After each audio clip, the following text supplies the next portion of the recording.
Menerapkan fitur cache dalam aplikasi backend merupakan salah satu langkah yang lumayan penting untuk teman-teman lakukan, khususnya ketika teman-teman memiliki aplikasi yang query ke database-nya itu cukup kompleks dan juga cukup rumit, dan juga memiliki data yang lumayan banyak ya. Nah, untuk teman-teman yang menggunakan Golang untuk membuat aplikasi backend, teman-teman bisa cobain salah satu package open source yang saya buat, namanya adalah GoCache. Ini ada di GitHub-nya OpenFramebox. Kalau misalkan teman-teman mau cek, silakan buka github.com/openframebox/gocache. Package ini udah saya siapkan ya untuk beberapa driver. Yang pertama ada in memory, kemudian ada juga memcache sama Redis. Nah, untuk penggunaannya itu sangat simpel sekali. Teman-teman bisa coba install dengan go-get ya. Kemudian teman-teman bisa inisialisasi drivernya. Kalau di sini contohnya in memory driver.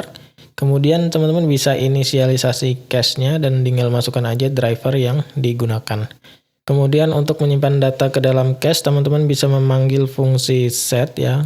Dan untuk mengambilnya, teman-teman bisa menggunakan fungsi get.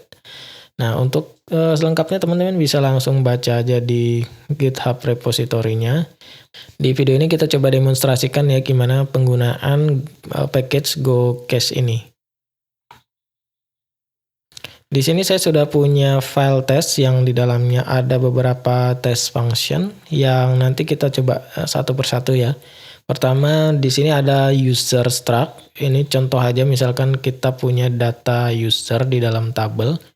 Kemudian di sini saya bikin test helper ya untuk get user. Anggap aja di sini kita melakukan query ke dalam database dan di sini saya langsung return aja 4 buah user ya. Kemudian di bawahnya di sini ada test helper juga untuk menginisialisasi driver dan menginisialisasi GoCache-nya. Di sini contohnya saya menggunakan Redis driver. Untuk inisialisasi Redis driver, teman-teman perlu menambahkan host, port, kemudian passwordnya sama database yang ingin digunakan. Kemudian fungsi yang pertama ya kita cobain test set dulu. Ini kalau misalkan saya jalankan run testnya. Oke, untuk tes ini berhasil ya teman-teman. Cuma di sini ada warning dan ini tuh sebenarnya dari package Redis connection yang digunakan untuk Redis driver ya teman-teman. Nah, jadi ini memang lagi ada bug sih kalau saya lihat di beberapa forum ya untuk connection ke Redisnya. Tapi untuk itu sebenarnya tes kita sudah berhasil. Di sini kita bisa set ya data ke dalam cache-nya. Nah, karena kita menggunakan Redis, jadi saya bisa coba cek aja dari Redis Insight. Di sini saya sudah terkoneksi dengan database nomor 5 ya. Kalau misalkan kita refresh. Nah, di sini ada test user. Kalau kita klik di sini ada 5 data user ya. Nah, test usernya ini key-nya sesuai sama yang kita set di sini. Oke, berikutnya kita coba tes untuk function get. Nah, di sini saya cuma ngambil test user juga yang tadi sudah kita simpan di atas. Dan kalau teman-teman lihat di sini kita sudah dapatkan 4 buah user ya.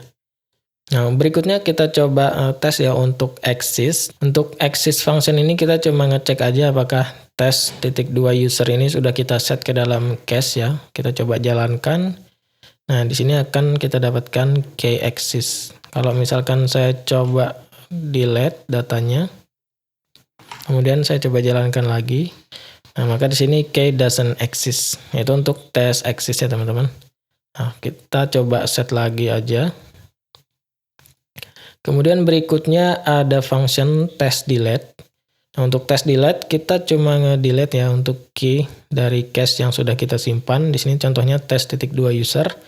Kita coba cek dulu ke Redis Insight. Kalau misalkan kita refresh, di sini ada test user seperti tadi. Kalau misalkan kita coba delete, dia di sini berhasil dan kalau misalkan kita cek di sini udah nggak ada lagi datanya.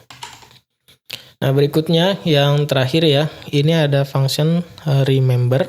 Untuk remember ini sebenarnya gabungan dari fungsi set dan juga get ya. Artinya di sini ketika saya menggunakan remember, Pertama kali itu saya ngecek ke dalam cache dulu apakah ada untuk data dengan key remember .2 user. Kalau misalkan nggak ada, saya mau ngambil datanya dari get user ini. Jadi ini secara otomatis akan ngeset ke cache kalau misalkan cache-nya belum ada. Tapi kalau udah ada ya kita ambil dari cache-nya aja.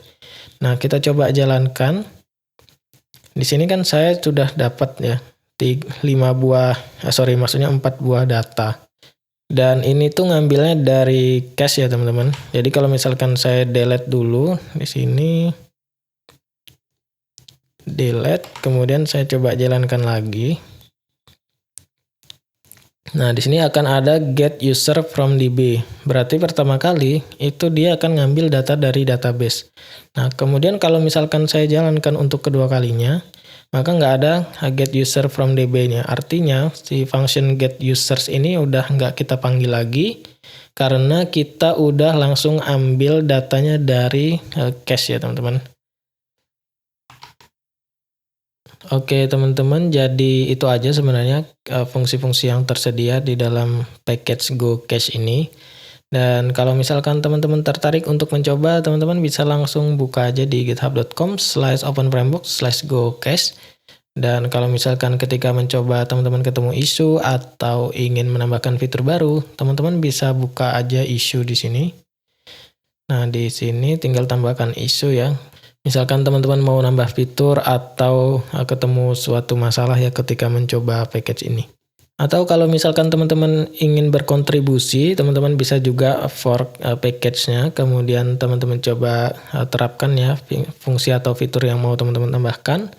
Contohnya mungkin teman-teman bisa nambahkan driver ya. Kalau di sini kan saya sudah punya in memory, kemudian memcache sama Redis. Nah, mungkin teman-teman punya driver khusus yang emang nggak ada di cache yang teman-teman perlukan.